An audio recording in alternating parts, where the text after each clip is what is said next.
Oke, selamat pagi ya, selamat pagi. Jadi materi kita hari ini saya mau menjelaskan tentang ARP spoofing ya. Jadi apa sih ARP spoofing itu, bahayanya itu di mana, terus nanti cara nanganinya gimana. Jadi tugas kalian nanti minggu depan, kalian buat tentang bagaimana cara untuk kalian praktekkan dengan sungguhan ya. Kalian demokan dengan menggunakan Wireshark, kamu lihat paketnya ARP-nya dengan Wireshark, apakah betul kalau nanti di spoofing itu bisa pindah ke IP-nya orang lain dan sebagainya. Itu kalian buktikan dulu. Nah, kemudian baru Anda tangani. Bagaimana sih cara nangani itu? Ya. Oke, kalau kita lihat saya kalau pakai PPT, sekarang saya mau jelaskan dulu apa sih ARP spoofing itu. Ya. Jadi istilah spoof, spoof itu kan menipu, membujui lah, bujui. Ya. Jadi ARP-nya itu bujui. Ya. Ada istilah yang lain adalah ARP poisoning. Kalau poisoning berarti ya seakan-akan dibujui tapi diisi dengan ARP yang lain. Karena kalau kita lihat ya, kalau kamu nanti kita praktekkan ya, kita lihat nanti di ARP ya, dia akan menyimpan semua informasi tentang ARP yang dia dapat. Dia itu dalam arti komputermu ya. Komputermu itu kan kalau terima ARP itu dia akan nyimpen di dalam case-nya dia, yaitu ARP case. Nanti kita bisa lihat. Ya. Jadi nanti kita akan belajar sih bagaimana sih mekanisme ARP-nya dulu. Nah, kalau tahu oh ARP itu kayak gitu, cara kerjanya seperti ini, nah berarti kemungkinan dihack sama orang itu bagian mananya. Nah, istilahnya adalah di spoofing atau di poisoning. Ya, di spoofing dibujui, kalau di poisoning itu disuntik ditambahi ARP lain. Ya, itu. Kemudian nanti bisa juga ada kemungkinan flooding. Jadi komputer kita atau satu host kita di flooding seperti kamu kemarin ICMP flood, SYN flood, gitu ya. Ini ARP flood bisa juga terjadi seperti itu atau MAC flood. Istilahnya MAC flood biasanya. Ya. Nah nanti belajar bagaimana sih menangani masalah itu. Ya. Nanti kita lihat bahayanya di mana dulu. Ya, bahayanya di mana. Oke, sekarang kita lihat mekanisme ARP itu. ARP itu apa sih? ARP itu kan protokol. Protokol yang untuk meminta nomor MAC berdasarkan nomor IP. Misalkan saya punya IP, ya, Tongin punya IP. Padahal nanti paket itu dikirim dari saya menuju ke Tongin, itu tidak pakai IP. Di layer 2-nya itu dikirim menggunakan nomor MAC dari MAC saya ke MAC-nya Tongin.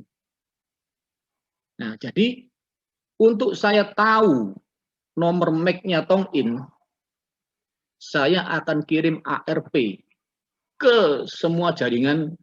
Nah, misalkan kelas kita ini ya, saya akan teriak, siapa yang punya ARP yang namanya Tongin, tolong dikirim ke saya. MAC-nya tolong dikirim ke saya. Maka Tongin akan ngirim MAC-nya ke saya. Oh, dengan demikian saya sekarang tahu, oh MAC-nya Tongin adalah nomor X. Berarti kalau ada paket yang mau saya kirimkan ke Tongin, pada saat di layer 3 dari IP saya menuju IP-nya Tongin, pada saat di layer 2, paket itu sudah saya kasih header dari MAC saya menuju MAC-nya Tongin yang X tadi. Nah, itulah ARP. Jadi ARP itu minta nomor MAC berdasarkan nomor IP. Masalahnya kan, kenapa kok ada ARP ya? Karena saya sebagai IP, saya tidak tahu. Kelas saya ini, masing-masing orang ini MAC-nya berapa. Ya, anggap aja MAC itu misalkan NRP-mu. Itu saya tidak tahu. Maka kalau saya tanya, maka saya harus teriak di sini. NRP-nya Tongin berapa? Maka Tongin menjawab ke saya, NRP saya ini Pak. Nah, itulah modelnya ARP. Jadi saya ngirim nama, dalam hal ini nama karena mahasiswa ya. Tapi kalau komputer network yang dikirim adalah nomor IP, yang dikembalikan adalah nomor MAC. Nah nanti hasil dari ARP itu saya masukkan ke ARP case. Loh, bisa dilihat di mana, Pak? Nah, di masing-masing komputer pasti akan bisa dilihat. Nah, caranya begini. Ya. Ini Jarkom mestinya sudah ini. Ya. Kamu ketik ARP-A. Nah, ini akan kelihatan semua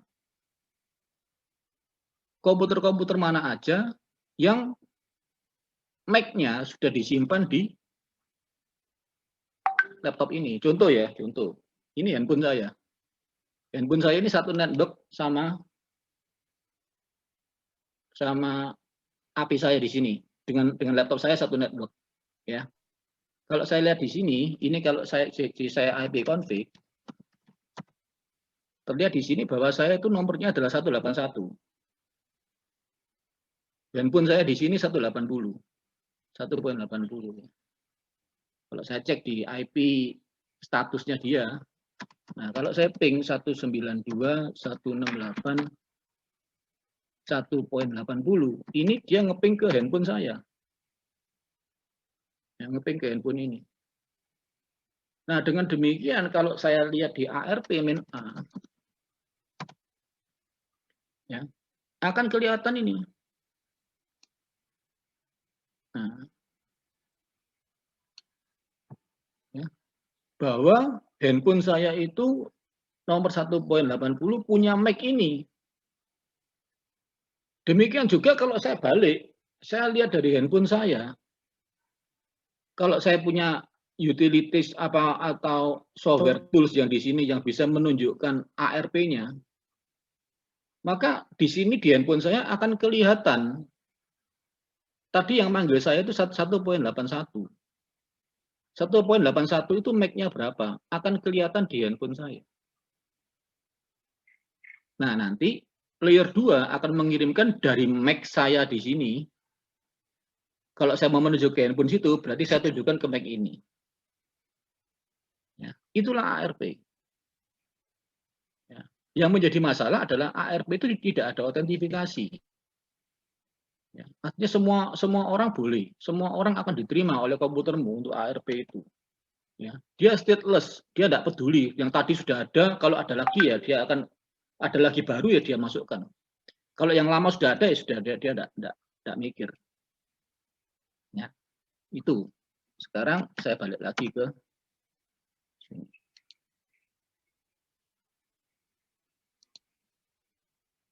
Ya, jadi intinya pertukaran dari IP address menuju ke MAC. Sehingga setiap komputer akan punya ini. Oh, IP 10002 itu MAC-nya adalah nomor ini. Tadi contoh saya yang dinamik itu. Itu berarti ARP itu sudah disimpan di dalam komputer saya.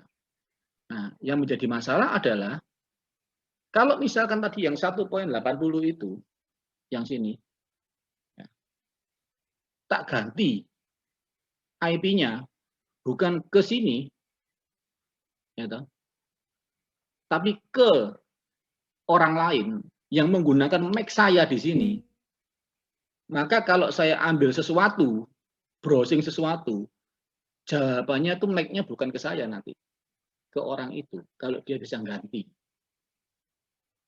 Nah, nanti kita lihat di sini. Kita lihat. Ya. Ini bagaimana cara ARP bekerja. Ya, biasa. Kalau yang normalnya begini. Jadi, misalkan aja ini ya. Ini 10.001, 10.002, 10.003.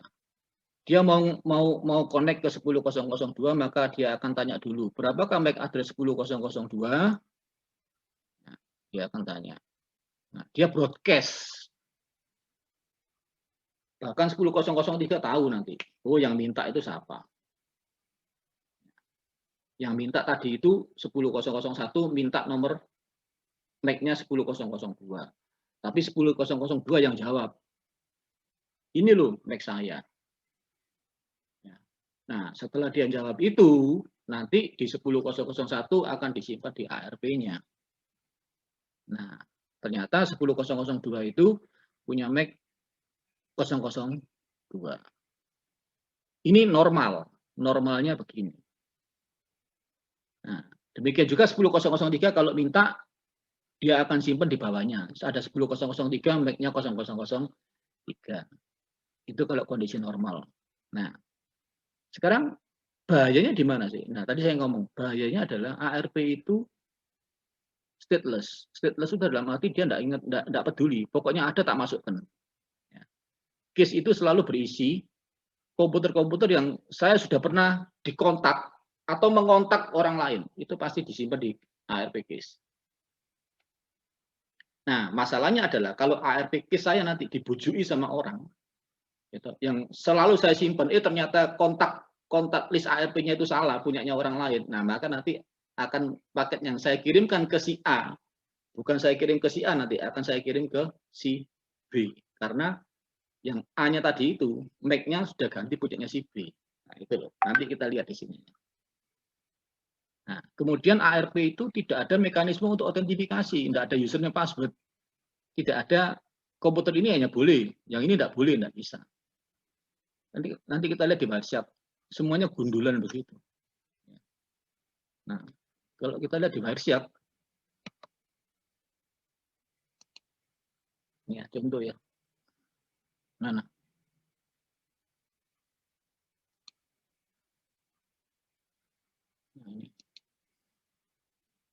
ini ARP, ini ping, nah, who has, nah ini. Ini adalah peristiwa tanyanya. Siapakah yang punya IP 181? Beritahu 1.1. Berarti yang tanya ini siapa? Yang tanya ini adalah 1.1. Router saya yang tanya. Router saya mau ngirim sesuatu ke 1.81. 1.81 kan laptop saya. Ya. Nah, ini adalah berarti router tanya ke sini. Terus yang 1.81 jawab. Ini ARP reply. Ini ARP broadcast-nya. Nah, kalau kita lihat di ARP-nya di sini. Kelihatan toh. Sendernya 1.81, penerimanya 1 poin ini. Ini dia masih request, dia tidak tahu isinya. Nah, pada saat ini dijawab, nah, dia kasih tahu. Ya, MAC-nya itu adalah ini. Berarti nanti setelah terima ini, router saya akan nyimpan ya, bahwa 1.81 itu punya MAC ini. Sorry.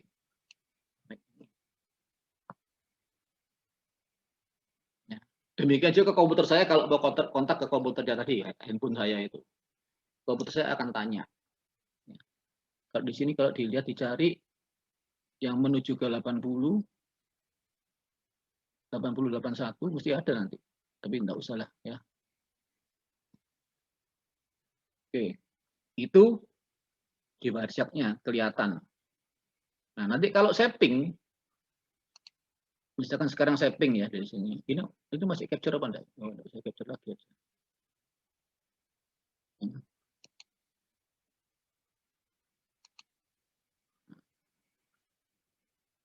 Saya coba untuk ping ke handphone saya. Ping 192.168.1.80. Jalan ya. Kalau saya lihat di sini di capture-nya, saya stop. Kita lihat aja isi MP-nya ada, apakah ada isi MP tadi itu. Nah, ini dari 81 menuju ke 80. Ya. Ini 181. Ini pertama kali tidak ada respon. Nah, di sini direspon sama dia. Nah, ini isi MP. Nah, kalau kita lihat ARP-nya, mana sih ARP-nya? Nanti pasti komputer saya akan tanya dulu. Komputer saya itu yang namanya apa ya? Ini ada NIM-nya karena 80 tanya ke 81. Nah, ini ya. Nih.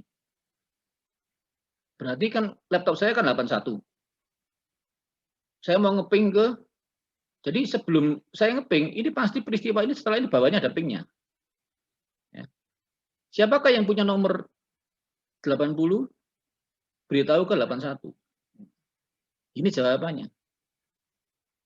Pada saat dia ya, ini jawabannya. Nah, ini jawabannya. Sorry, jawabannya mana? Nah, ini jawabannya. Dia kasih tahu. Dan ini disimpan di ARP case. Jadi nanti kalau kita lihat di sini kelihatan bahwa ARP min A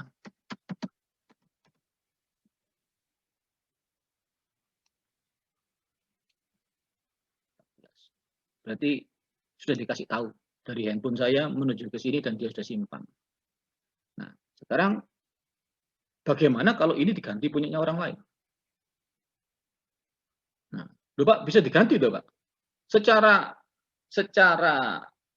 legal ya tidak bisa diganti. Tapi namanya ilegal ya bisa diganti. Nah, ilegalnya pakai apa ya? Bisa pakai software. Contoh kemarin si Jordan sedang ngomong itu pakai apa namanya itu, softwarenya namanya pakai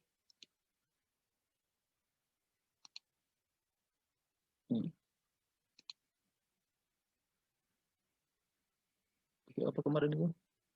Akai, Pak. Akai ya. Aku tadi Arkai.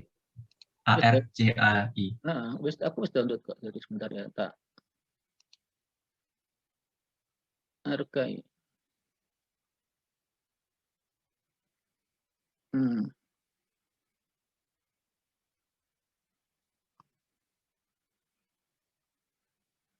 Untuk mana tadi itu? Saya sudah download kok. Saya sudah install. Bentar. Belum tak siap mau tadi itu. Atau coba cari netcat aja gitu, Pak.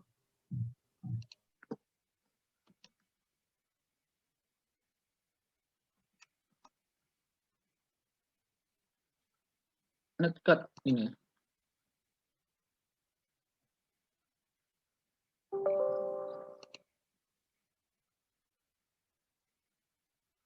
Duh, kok masih install lagi, tidak apa-apa, guys. Ya.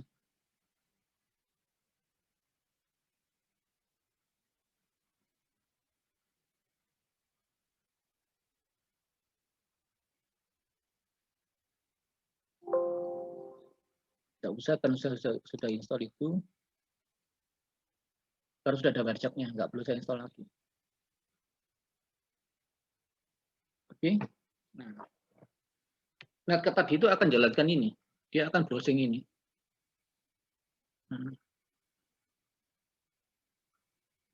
Nah, dia akan tahu komputer saya itu 181. Ya. Komputer saya 181. Terus kemudian di network saya itu ada siapa saja. Ada Huawei ini. Ya, 172. Nanti harusnya kelihatan punya saya itu. Nah, ini. Xiaomi saya itu ini. Ada Mac-nya ini. Ini Mac-nya bisa saya copy. Bisa saya otak-otik. Ya. Nah, cara ngotak-ngotiknya gimana? Ya tadi yang ngomong kalau mau ngotak-ngotik dipindah ke sini. Ya, misalkan aja yang mau dibatas-batasi dipindah. Nanti kalian yang kalian yang explore ini ya, saya enggak explore ini. Mana tadi? Nih. Ya.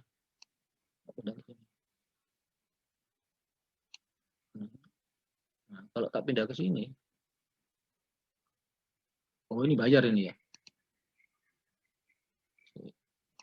Terus. Mana tadi? Nah, ini. Nah. Ini sudah pindah. Berarti nanti di sini saya sudah saya bisa lakukan sesuatu. Ini mau saya ganti ke Mac saya atau Mac-nya orang lain. Artinya demikian mudah. Demikian mudah kita bisa mempoisoning. Ya, nanti kalian buktikan bahwa itu bisa diganti. Tidak usah saya wis. Nanti karena ini tak rekam untuk internet nanti tidak enak saya. Oke ya. Ini yang tentang itu. Jadi kita lihat sendiri betapa mudahnya itu dilakukan. Oke, sekarang saya balik ke sini lagi. Oke ya, lanjut ya. Sekarang tak share screen dulu, kita lanjut tadi. Nah.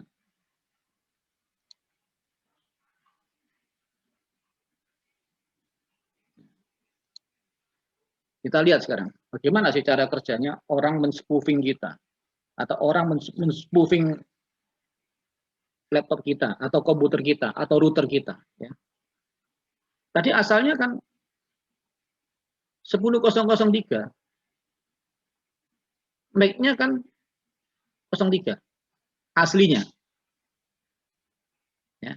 Tapi orang ini melakukan spoofing dengan pakai software tadi, atau pakai software yang lain, ya, atau dia menggunakan cara lain, ya, dia akan mengirimkan informasi dia masuk ke sini dengan cara 10.003 itu MAC-nya saya ganti 10.002,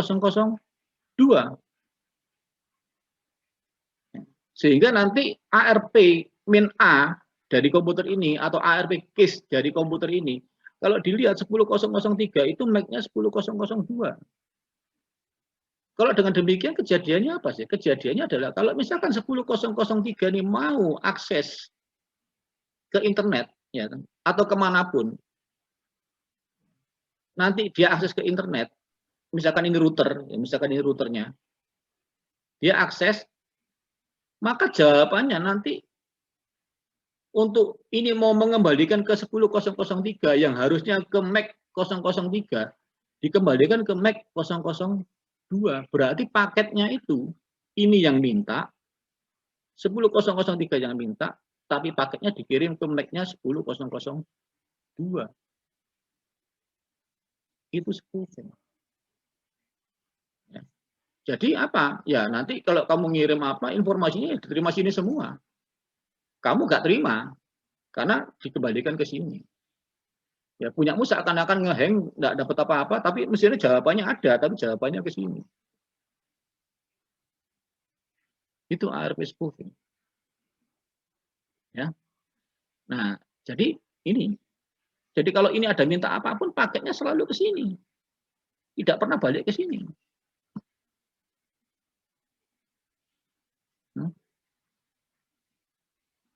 Nah, itu adalah cara kerjanya dia. Nah, kalau misalkan lebih parah lagi adalah begini. Ini attackernya ya. Dia berfungsi seperti router. Maka semua klien yang ada di dia, MAC-nya diarahkan ke dia. IP berapapun diarahkan ke MAC-nya punya dia. Berarti kalau ini mau komunikasi dengan sini mau komunikasi dengan sini, ya tidak bisa. Karena semua informasi itu pasti masuk ke dia. Jadi dia jadi router yang kedua gitu. Routernya yang di-hijack. Routernya di-hijack, nomornya tak ganti. Masuk ke laptop saya. Maka semua nanti informasi yang di sini, kamu akses kemanapun, masuknya ke saya. Bukan ke routernya itu. Nanti saya menggunakan mekanisme lain sehingga dia bisa saya reroute kemana itu. Jadi kamu tidak kroso kalau kamu saya ambil paketnya itu. Nah, itulah bahayanya ARP spoofing. Nah, semua mengarah ke sini, baik manapun.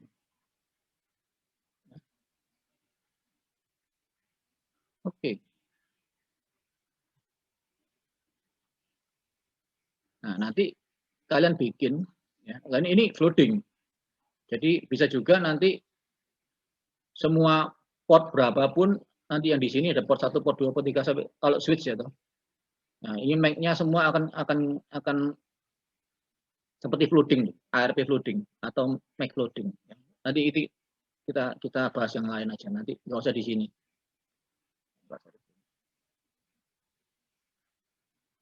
Oke. Nah, itu loh ARP spoofing. Bahayanya di situ. Nah, nanti tugas kalian adalah kalian coba mekanisme ARP dulu. Terus kalian coba software yang menggunakan yang misalkan punyanya Netcat atau punya Akai tadi itu ya, boleh kalian coba ya. Atau pakai software yang lain juga tidak masalah. Gantiin Ya, salah satu kalian coba dengan handphone, dengan laptop, make handphonemu gantiin menggunakan Mac laptopmu. Jadi kamu coba akses ke sesuatu, nanti apakah informasi itu secara wiresight terlihat bahwa dikirim ke laptopmu, bukan dikirim ke sana. Di sana akan muter terus, seakan-akan saya akses browser, gitu. Ya, reply-nya nggak terima-terima sana, karena masuknya ke tempatmu, ke Mac-mu. Buktikan dengan wiresight bahwa itu menuju ke Mac-mu. Kita orang elektro, gitu. Jadi bukan cuma nyoba terus selesai, itu enggak. Kita selidiki. Apakah betul begitu? Ya, tugas kalian masing-masing itu. Silakan gunakan terus presentasikan minggu depan. Kemarin si Jordan ya sudah ngasih sedikit tentang netcard-nya itu. Nanti belajar Jordan. Kalau setelah ini Jordan mau ngasih pengantar tentang netcard-nya boleh silakan ke teman-teman. Kalau ada software lain juga boleh. Nah, tapi kemarin kan nggak ada bahas sampai wiresight loh. Nah, nanti kita lihat sampai wiresight. Betul-betul kamu selidiki. Jadi minggu depan ini 2 kali kita bahas ini. Ya. Oke, jelas ya? Tentang ARP spoofing-nya. Kita belum menangani mekanismenya. Ya, nanti minggu depan kita menangani mekanismenya, kamu yang presentasikan saya. Oke? Terima kasih.